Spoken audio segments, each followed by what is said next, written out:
اللہ تبارک و تعالیٰ اس مقدس آیت میں ارشاد فرما رہا ہے کہ بے شک اللہ تعالیٰ اس قوم کو نہیں بدلتا جو اپنے بدلنے کی خود کوشش نہیں کرتی، اور جب اللہ کسی کے ساتھ برائی کا ارادہ فرما لیتا ہے تو اس کو کوئی نہیں ٹال سکتا۔ لوگوں کا اللہ کے علاوہ کوئی مددگار نہیں۔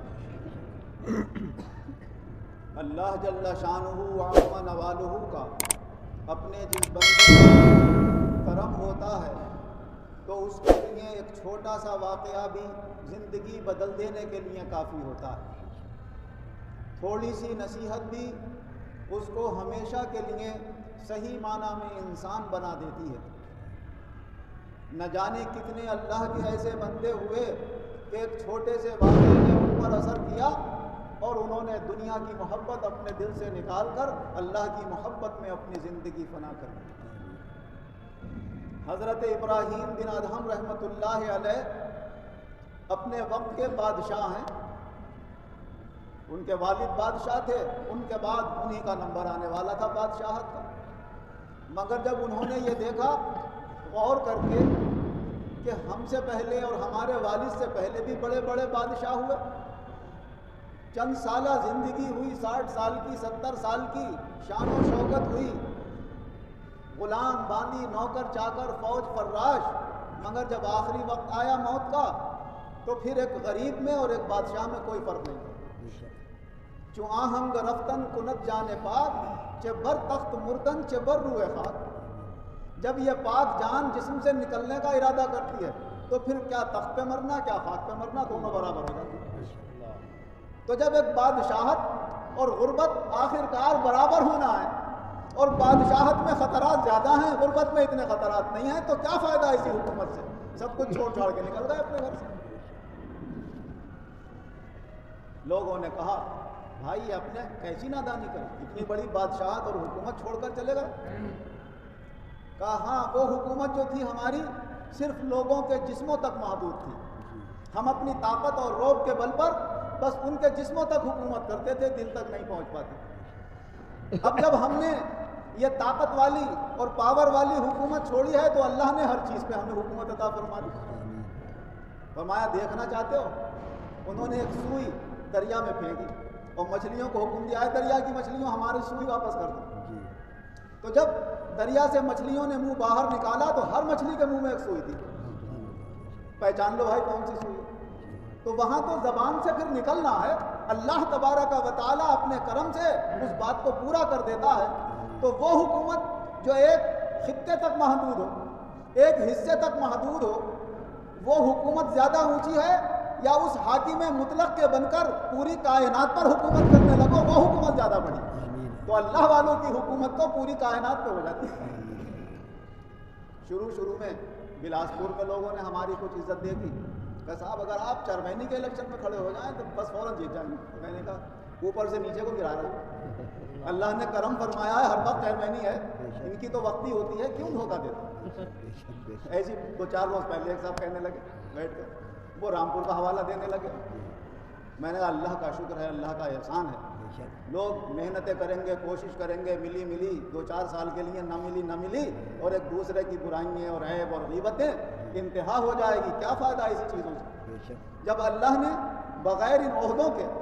اپنا کرم فرمایا ہے تو کیا ضرورت ہے ان عہدوں کی؟ جو اللہ اپنے کرم سے عطا فرمائے اس سے بڑا عہدہ کوئی نہیں ہے، اور یہ بندوں کا دیا ہوا عہدہ کوئی عہدہ نہیں ہوتا۔ حقیقت میں اللہ کا کرم ہو، اس کی رضامندی حاصل ہو جائے، اس کے محبوب بندوں سے نسبت ہو جائے، اس سے بڑی کوئی دولت اور کوئی حکمت نہیں۔ اللہ تبارک و تعالی جب کسی پہ کرم فرماتا ہے تو یہ ہوتا ہے کہ چھوٹے چھوٹے واقعات بدل کر زندگیوں کو کیا سے کیا بنا دیتے ہیں، اور جن کے زندگیوں کے لیے جن کی قسمت میں سنبھلنا نہیں ہے تو اللہ نے کہہ دیا جب ہم برائی کا ارادہ کر لیتے ہیں تو کوئی چیز نہیں بدل سکتی۔ کتنے بڑے واقعات پیدا ہوتے ہیں، ظہور میں آتے ہیں، اور آدمی اپنی مستی کے اندر مست رہتا ہے۔ اب ہم اور آپ سن رہے ہیں کہ کل کو 25 تاریخ کو سورج گرہن ہونے والا ہے۔ یہ سورج گرہن جب حضور صلی اللہ علیہ وسلم کے زمانے میں ہوا تھا تو حضور صلی اللہ علیہ وسلم پر ایک خوف اور گھبراہٹ طاری ہو گئی تھی۔ حضرت عبداللہ ابن عباس رضی اللہ عنہ سے روایت ہے کہ کہ حضور صلی اللہ علیہ وسلم کے زمانے میں سورج گہن ہوا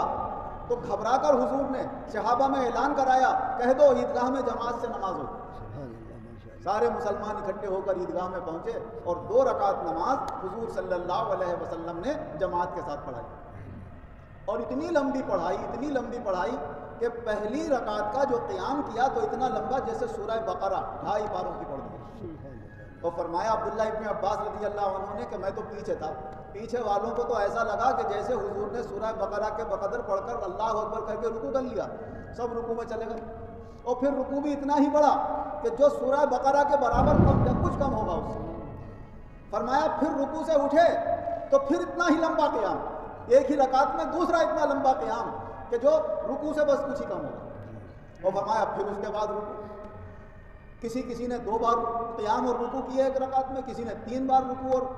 قیام کیے ایک رکعت میں، کسی نے 4 بار قیام اور رکوع کیے، اس لیے روایتیں مختلف ہو گئی۔ کسی روایت میں ہے کہ حضور نے ایک رکعت میں 2 رکوع کیے تھے اور 2 قیام کیے تھے، کسی میں ہے 3 رکوع کیے تھے اور 3 قیام کیے تھے، کسی میں ہے 4 قیام کیے تھے اور 4 رکوع کیے تھے۔ تو 2 رکعت نماز میں اگر 4 والی مانی جائے تو 4 بار قیام ایک رکعت میں، 2 رکعت میں 8 بار قیام، اور سجدے وہی کیے آپ نے جیسے ہر نماز کے اندر کرتے ہیں۔ ایک روایت ایسی ملتی ہے جیسے عام 2 رکعتیں پڑھائی جاتی ہیں ویسے پڑھائیں، مگر پڑھائی اتنی لمبی کہ جب سورج گہن شروع ہوا ہے تو نماز کا جب سلام پھیرا ہے تو سورج اپنے گہن سے نکل چکا تھا۔ معلوم ہے کہ 2-2.5 گھنٹے لگ گئے اس نماز کے، پسینے پسینے ہو گئے تھے۔ اور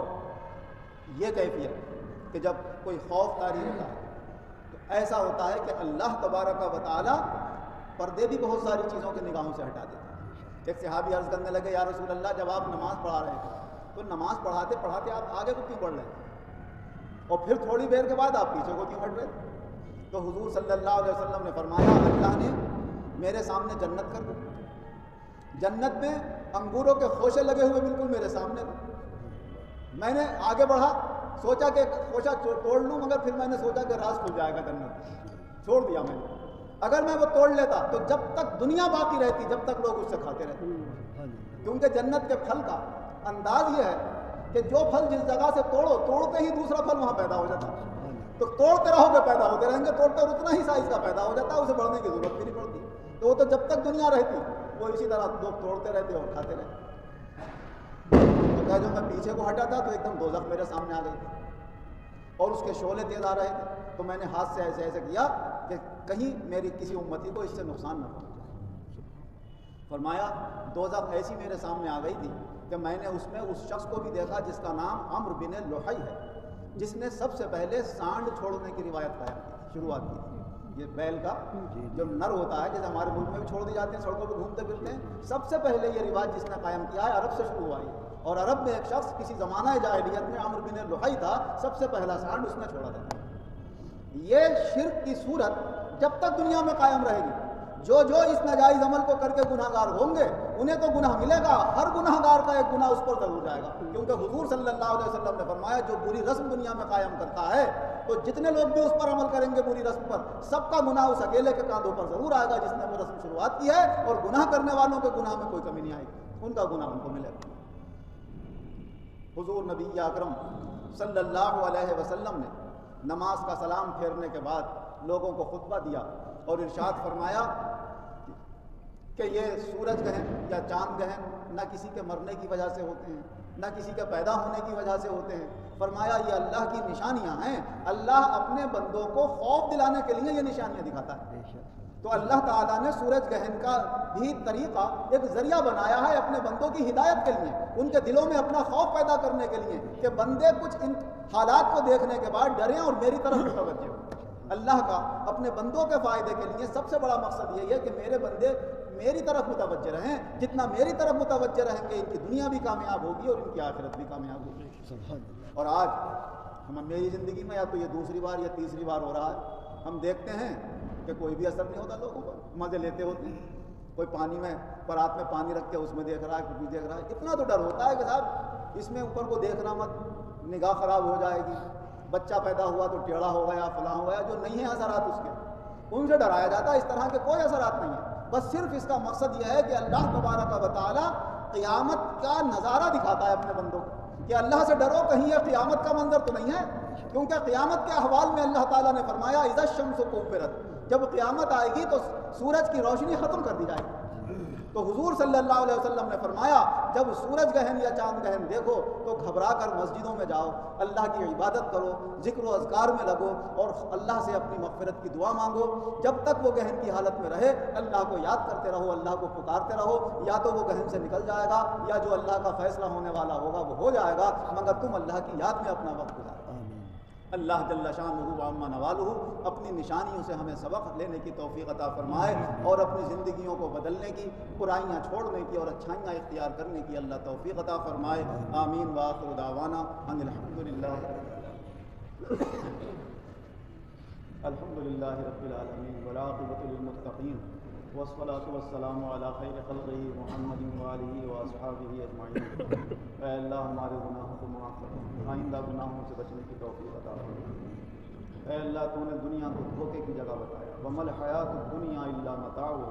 یہ دنیا دھوکے کی جگہ ہے، دھوکے کا سامان ہے۔ قدم قدم پر یہاں دھوکے دینے والی چیزیں، دھوکے دینے والے لوگ ہیں، ہر طرح کے دھوکوں سے ہماری حفاظت کر۔ تو حق ہے، تیرے رسول حق ہے، تیرا دین حق ہے، ہمارے دل میں یہ یقین قائم کر، یقین و ایمان کے ساتھ عزت کے ساتھ زندہ رکھ، یقین و ایمان اور عزت کے ساتھ ہمارا بآسانی خاتمہ فرما، یقین و ایمان اور عزت کے ساتھ آخرت میں ہمارا حشر فرما، دنیا اور آخرت دونوں جہان میں اپنے محبوب بندوں کے صدقے میں ہمیں شاندار کامیابی عطا فرما۔ آمین۔